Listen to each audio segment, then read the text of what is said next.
Halo teman-teman, selamat datang di channel saya, Denaya Dwi Agnes Channel.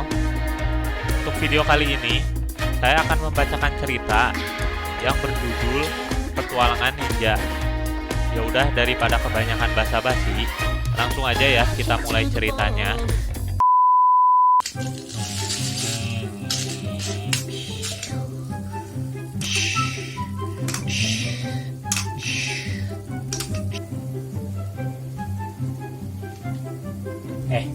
Papa, udah pulang. Loh, Adek, udah jam berapa ini? Udah jam segini kok belum bobo? Besok pagi kan sekolah. Iya, nanti bentar lagi. Tanggung ini lagi seru nih. Ayo bobo. Besok kan harus bangun pagi-pagi. Iya, Pak, iya.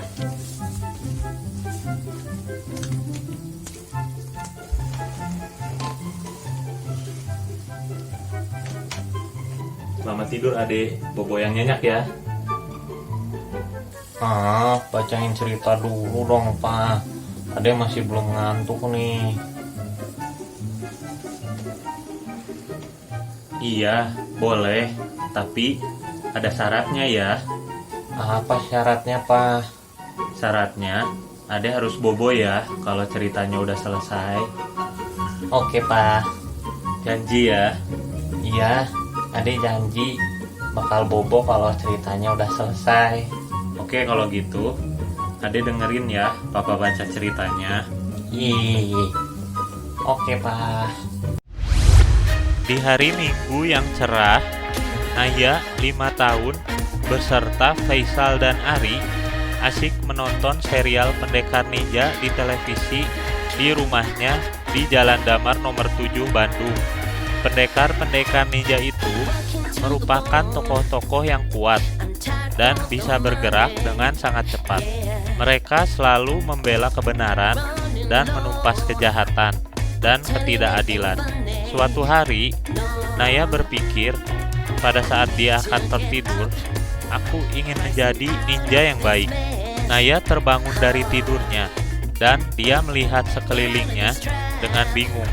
Ia dan teman-temannya berada di suatu tempat yang hanya ada sedikit penerangan dari celah-celah dinding yang juga berwarna gelap. Mereka semua berbaju gelap dan memakai jubah gelap serta penutup muka.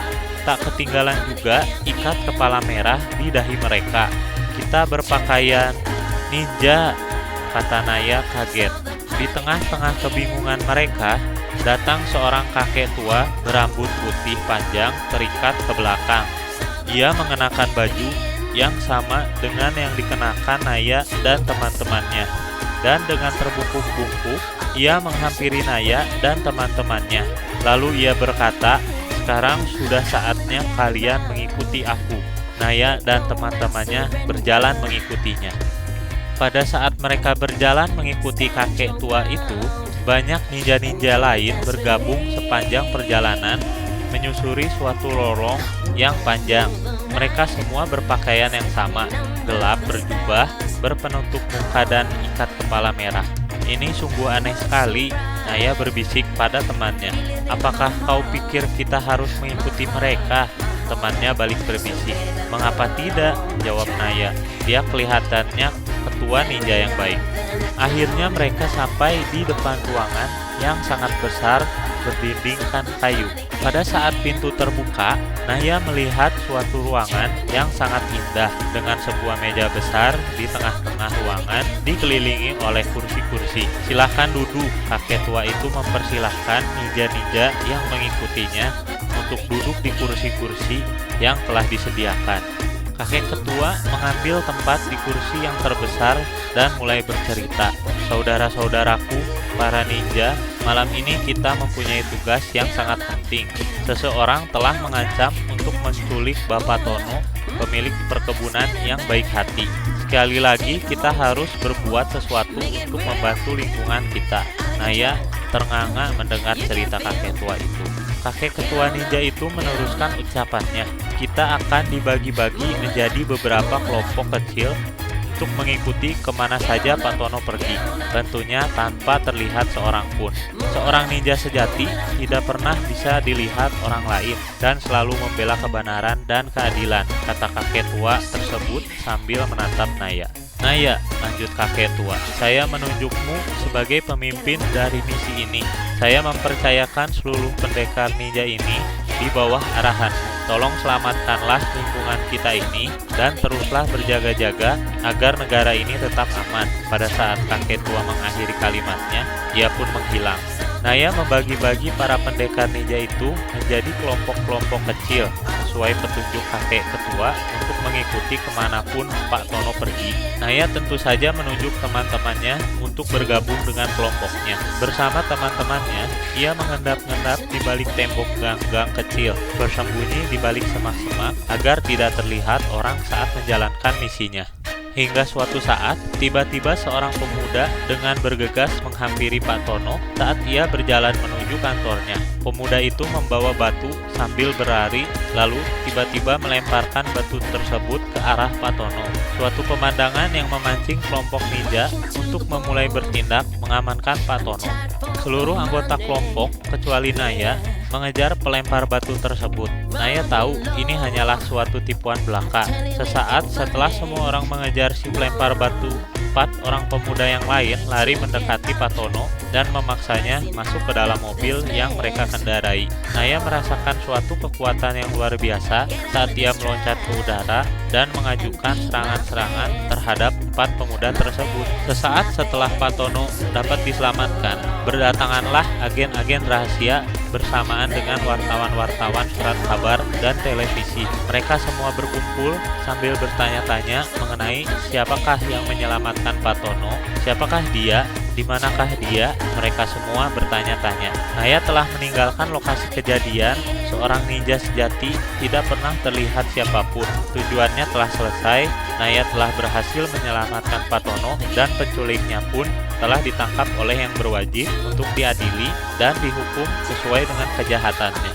Ketika Naya dan teman-temannya kembali ke markas para ninja, ada perayaan besar-besaran untuk keberhasilan mereka kali ini. Semua pendekar ninja hadir di sana, termasuk kakek tua, ketua para pendekar ninja. Mereka semua mengeluhkan Naya. Ninja Naya, ninja Naya, ninja Naya.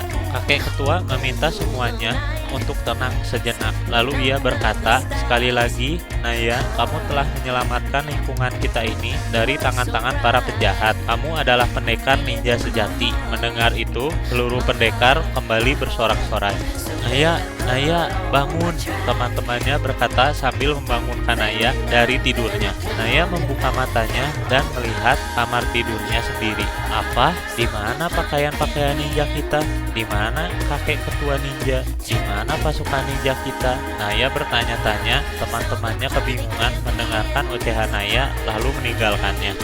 Akhirnya Naya tersadar, oh, aku telah bermimpi, kata Naya sambil beranjak dari tempat tidurnya. Sesuatu tersangkut di tangannya saat ia hendak keluar dari selimutnya. Naya tertegun, ia melihat benda aneh seutas kain merah yang menyerupai ikat kepala para ninja. Ia pandangi terus ikat kepala itu dengan perasaan aneh, lalu ia simpan baik-baik di tempat yang tersembunyi.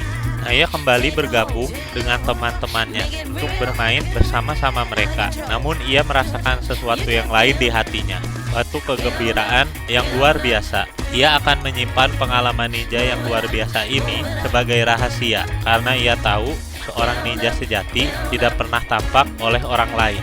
Epilog. Nah, gitu deh ceritanya.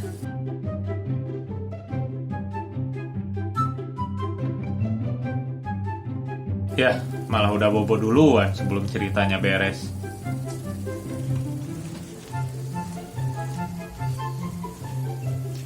Selamat tidur, bobo yang nyenyak ya anakku sayang.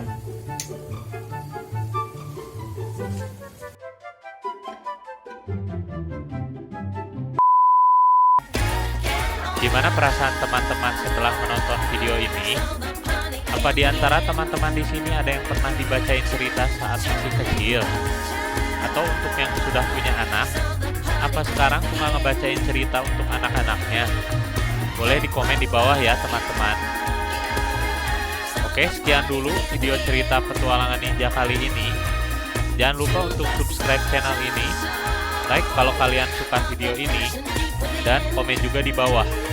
Serta sampai jumpa di video selanjutnya. Dadah!